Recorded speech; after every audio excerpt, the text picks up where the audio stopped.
We are learning Likkutei Sichot, Volume 2 for Parshas Eikev, and we were talking yesterday about the difference between the snake and the scorpion, and we compared it to the difference between the animal soul, which is like a goat, and the animal soul, which is like a ox, the goring ox, which I call the boring ox. Because oxes are usually boring. The boring goats. Boring Gox, right. Now we know what Mount Gox was. Okay. In any case. So, what did he say? He said that it's another descent. That if you went down from being, he's going to come back to this at the end of the Sichot also, that if you've gone down from a state of being afflicted by or seeing the world like a snake that is full of snakes, and the venom of the snake is hot, meaning that it makes you excited over mundane pleasures and matters and different issues that are mundane. Then, if you've gone down from that, you come to the place of the scorpions. And scorpions are venomous cold. He says that's worse because it turns you into somebody who is indifferent, who doesn't care about anything. And it's very interesting. I'd be indifferent, but I can't be bothered. I would be indifferent, but I can't be bothered about that. Right. So, Amen. I think the Rebbe didn't mention it here, but it's what happens to most people as they age. Right? They go from a state in which their animal soul was very interested in the world. It was interested in gaining the worldly pleasures. And was dreaming about getting this and getting that until he turns 45, 50, 60. I don't know when it happens to everybody, but in different stages. And they go like, well, I'm never going to have enough money to do that. And they like think about some pleasure that they wanted to have. And anyway, I'm already stuck in my life and this and that. So slowly they become indifferent. They don't care anymore. It doesn't trouble them. And then they can't help younger people because they don't understand why in the world the younger people are so they're all so taken in by these mundane pleasures. They don't get it. Why are you so infatuated with this stuff that doesn't mean anything? But it means that they're actually in a lower state. They've actually succumbed to indifference. And so younger people, I told you the story once about Reb Zusha. Reb Zusha's specialty was getting old people to do tshuva. Because getting an old person to do tshuva is much harder than getting a young person to do tshuva.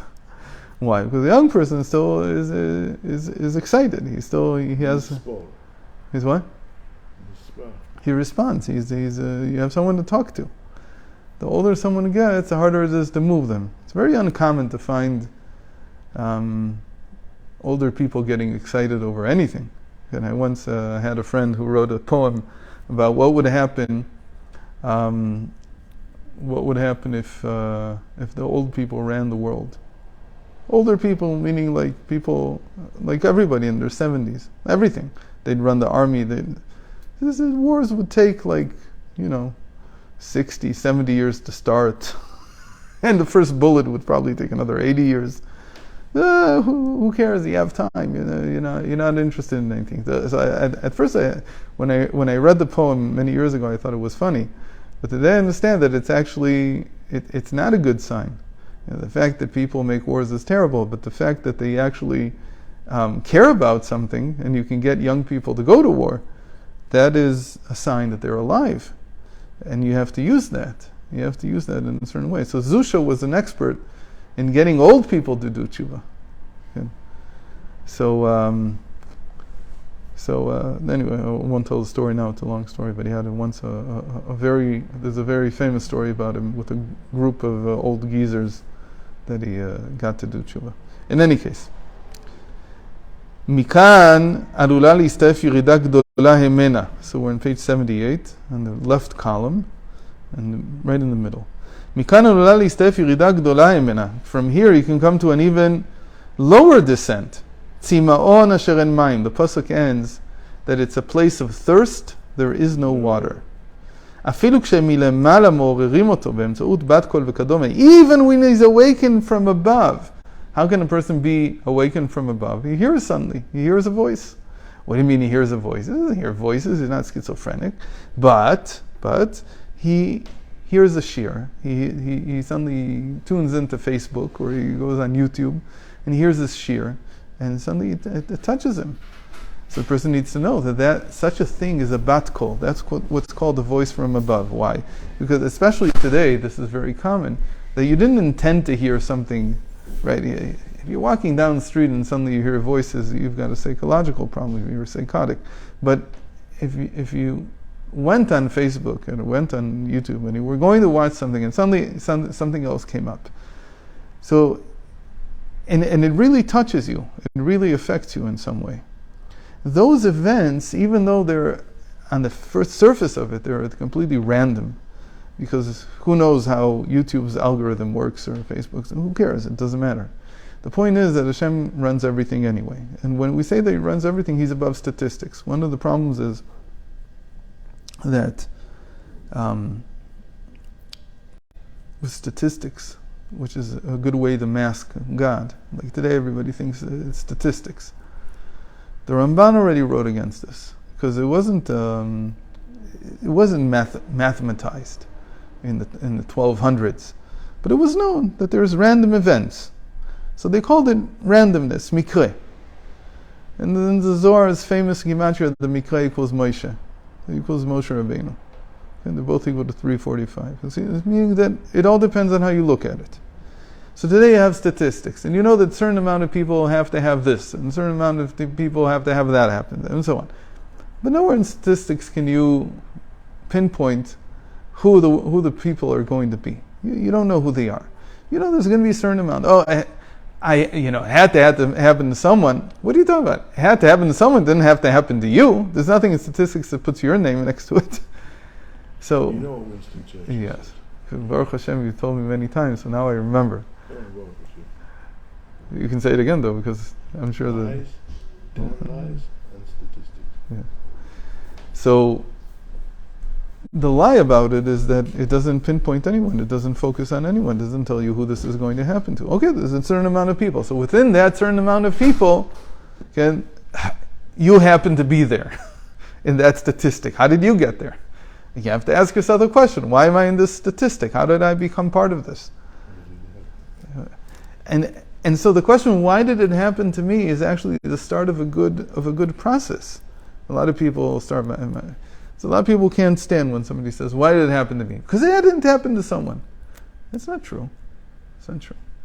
You have to ask, why did it happen to me? That's the redeeming quality of why did it happen to me. If a person doesn't think that it shouldn't have happened to him, then he's completely indifferent. He doesn't care anymore at all.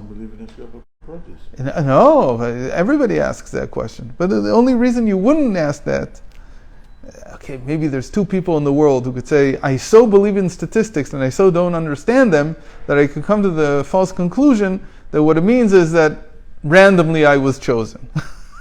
That doesn't make any sense. That's an oxymoron. You were not randomly chosen. You can't be randomly chosen. You're chosen. If you're random, you're random.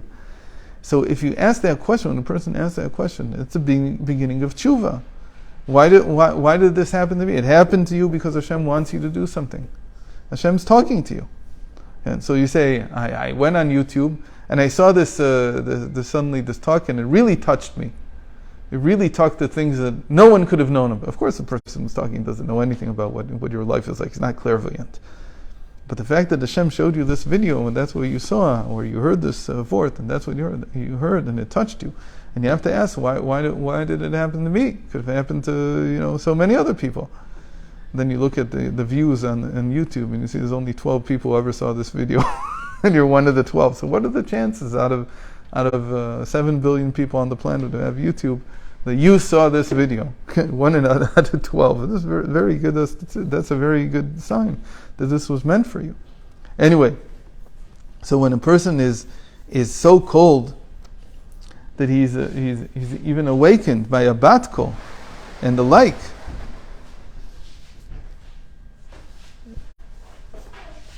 and that doesn't affect him. And Normally, if something like this happens to you, you say, oh, this is meaningful. This has to be meaningful. But no, he's so cold, no thirst and no water.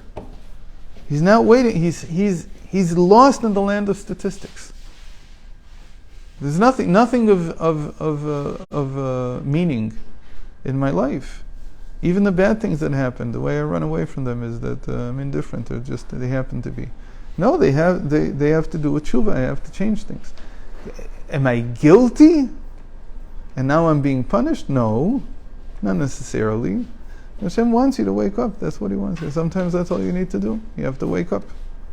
And you wake up and things change. Sometimes you need to do more. But in any case, he says, so you can actually go lower than the scorpion. Lower than the scorpion is to be in a state of thirst and there is no water. אפילו כשלמעלה מעוררים אותו באמצעות בת קול וקדום, כמו מסבר תורת החסידות, עד שמתעורר בו צימון, גם אז אין מים זו תורה. אין הוא יודע למה הוא צמא, כיוון שהתרחק כל כך עד שאין לו כל שייכות ואינו יודע מכל מציאות של קדושה. He's so distant from holiness that even though his thirst has been awakened a little, there's no water. But sometimes there's even no thirst. But there's thirst and there's no water. It's like a terrible sign. Why? Because he doesn't even know what Torah is. Even if he's heard Torah, he hasn't really heard Torah. He thinks Torah is a bunch of laws, which it is. But he's never heard Pnimius of Torah. The Rebbe is going to talk about this in a minute. How does this all start? How does this type of personal exile, and which is also our general exile, because we're also in the Jewish people as a whole is in exactly this state. We have people running the Jewish people from all sides, from every single direction. The people who are running the Jewish people are people who don't believe in anything. Well, not all of them. Most of them. The ones who really determine what's going on, the ones who determine the spirit behind things, the media, they're disbelievers. What do you mean? It's not that they don't believe it. Maybe as an individual they do. When they go home, they light Shabbos candles and they make Kiddush. But on the official channels, they have to show that they are disbelievers. Today, Baruch Hashem, in Israel, you can say Baruch Hashem on TV. You're allowed to say Baruch Hashem already. Okay? When I was growing up, Hashem was a persona non grata on the media. Okay? You couldn't even mention his name. It was a terrible faux pas that if you did it, you lost your job. Okay? Okay? Efi Eitam, if you remember. You remember him? He's still around. He's in his 70s now. And he was the highest ranking officer to do tshuva, to become a Baal tshuva in the 80s. And after he became a Baal tshuva, he thought he was living, he came with the chutzpah of a regular person who the world is his oyster. He can do whatever he wants. He's a what do you call it, a brigadier general in the army. So he put on his letterhead, B'siyata Dishmaya. So they fired him. He was thrown out of the army. That was one of the things, but that was the thing that was cited the most. That he put Bet Samech Daled on his letterhead. And he said, he's not a joker. He's like an army man. So but he did say something funny. He says, "What did I write? With air support." I wrote that he was in tanks. So he said, "We need air support." That's what it means. Siyata Dishmaya. What does that mean? But they threw him out because of it. That was in the 80s. Today, I don't think that today. Now there was a captain who went into Shechem a few months ago, and he gave this whole speech about how the whole land belongs to us, and so on and so forth, and we all fight for Hashem, and so on, and Hashem is with us. And so they wanted to throw him out, but they weren't able to. The tide has changed, but overall, we're living in a world where there's no Torah. Nobody knows that in the end, where do you go to seek help?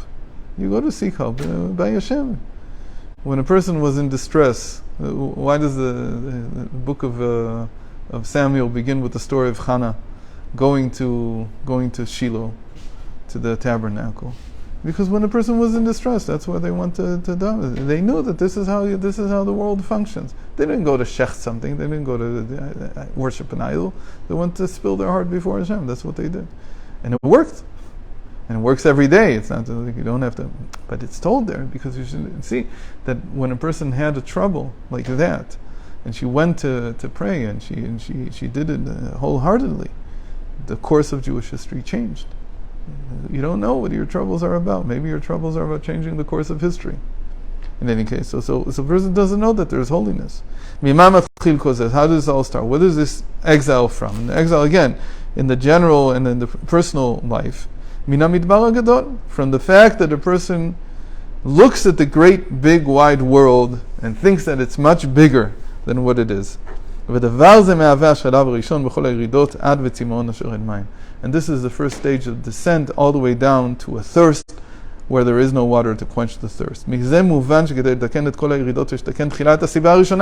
So clearly the first thing to fix, to rectify, is the first reason, the first cause. And the first cause in this case is looking at the big world as big and wide and important and so on.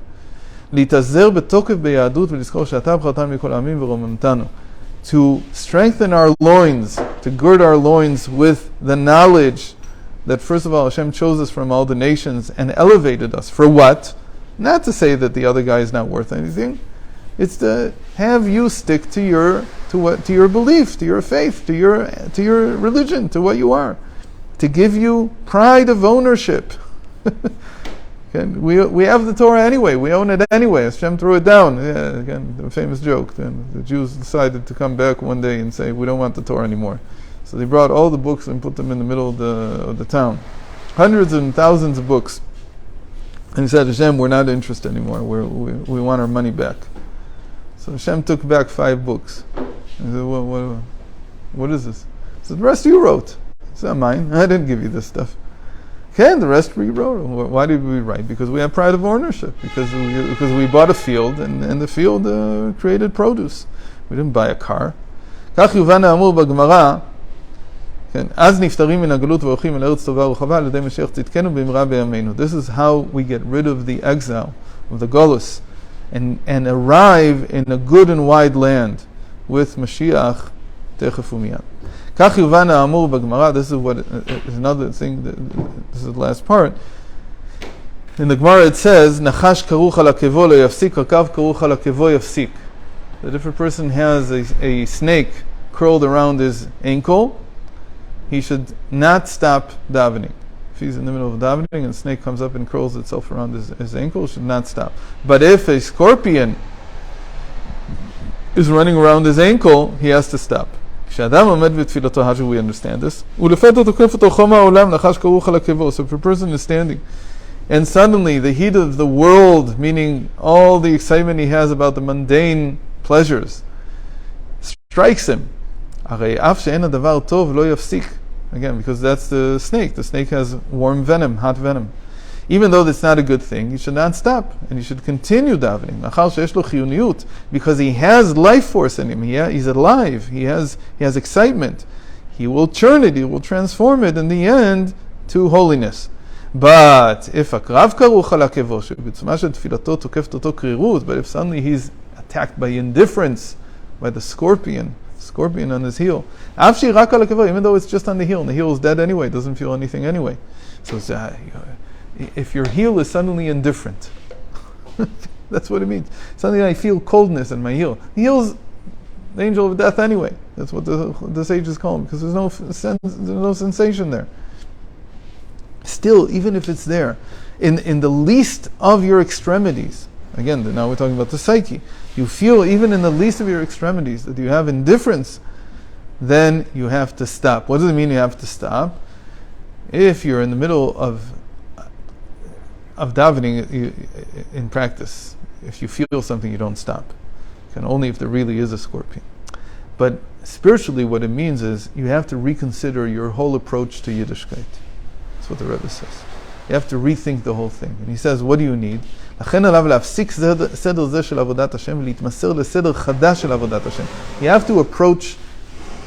to approach Yiddishkeit. You have to approach your service of God in a completely different way. And how do you do that?